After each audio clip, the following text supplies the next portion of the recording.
Olunaku lw'enkya okuwandiisa abagenda okwesimbawo ku bifo eby'enjawulo ku bukulembeze bw'abakadde abavubuka n'abaliko obulemu ku mutendera gw'eggombolola okwetooloola eggwanga lyonna lwe kugenda okukomekkerezebwa ng'okulonda kwakubaawo ng'ennaku z'omwezi 19 omwezi guno mu ggombolola y'e Kawempe. Abavubuka abeegwanyiza okuvuganya mu kalulu kano babukeerezza Nkokolo okugenda ku kitebe ky'akakiiko k'ebyokulonda okutwalayo empapula zaabwe zikakasibwa akakiiko basobole okwetaba mu kalulu kano. Wabula bano bennyamidde olw'abakulira akakiiko mu kitundu kino okulwawo okubawandiika kyokka nga babadde baleese buli kyetaagisa. Olunaku lwajjo twafunye obuzibu ng'ogenda owabavuka ng'ogenda ojjayo empapula nga bw'oba tomanyi kusoma nga bakuwa eziriko obulemu nga bw'oziraba nga bakuwa bwe ziti ng'onoonyerezaako ogenda onoonyereza ng'oddayo nga bakulemesa nga twageza okukebera mu register ng'ensonga ey'okubiri owa indasitule alondera mu indasitule owabavubuka nga bamukyusiza nga bamuzizza mu kisenyi ow'obubajjo ng'omusanga mu kiyindi nga register yonna bakoze eki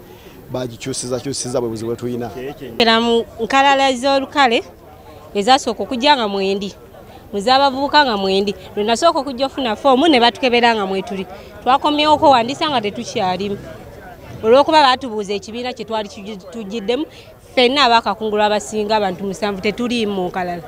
Abamu bategeezezza nti ebyabasabiddwa bingi nga n'ebimu bo tebabirina era nga bagamba nti kino kyagendereddwamu kubalemesa kwetaba mu kalulu kano. Batunyigiriza lwaki batulemesa ate nga tuli bavubuka buli kimu kiraga buzibu bwa NUP buli wojja ng'ogamba oli wa NUP bakubuuza ebibuuzo lwaki batubuuza ebibuuzo. Ndi wano kuva ku makya ngezaawo okulaba nga bakandideti baffe bonna aba NUP banominatinga naye isi embeera gyeteekawo yakugezaawo kulaba nga NUP tekola tenominating abakulembeze baayo. Tuli mu kuzimba abakulembeze baffe kuva ku byalo awasookebwako naye isi esazeewo ekolagana NRM nga disqualifying abakandidates baffe.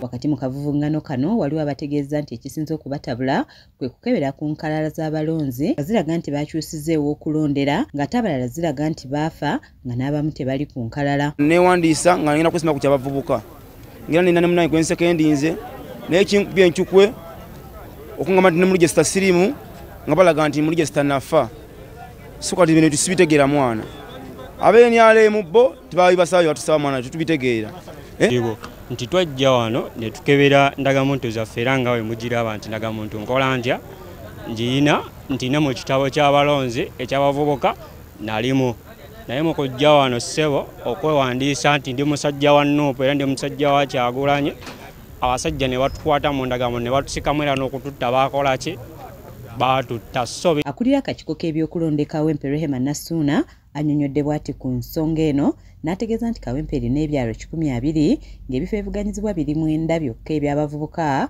abakadde 5 nga n'abaliko obulemu 5 ku buli kyalo. Tulina ebyalo 120 villages kati nga buli level tulina abantu betu twagala buli category abavubuka 9 ebifo ebyokuvuganyizibwa 9 so nno nga abakadde 5 buli kyalo ne abaliko obulemu 5. Ono ategeeza nti okwewandiisa kutambula bulungi era nga abavubuka bangi bakujjumbidde. Tufunyeemu buzibu nnyo nkoze abantu kye tubadde tubanyonyola mostly nti okubeera nga oli mulonzi ng'erinnya lyo lyalabikira ku lukalala luli lwa National Voters Register automatically tekikufuula nti oli mulonzi kweno register endala ey'eno category gye twogeddeko oba ey'abakadde oba ey'abayouth oba ey'abaliko obulemu olina kuba wiringi. Zawedde Hindu yakusakidde egguli erino ku lwa KSTV Agaleero.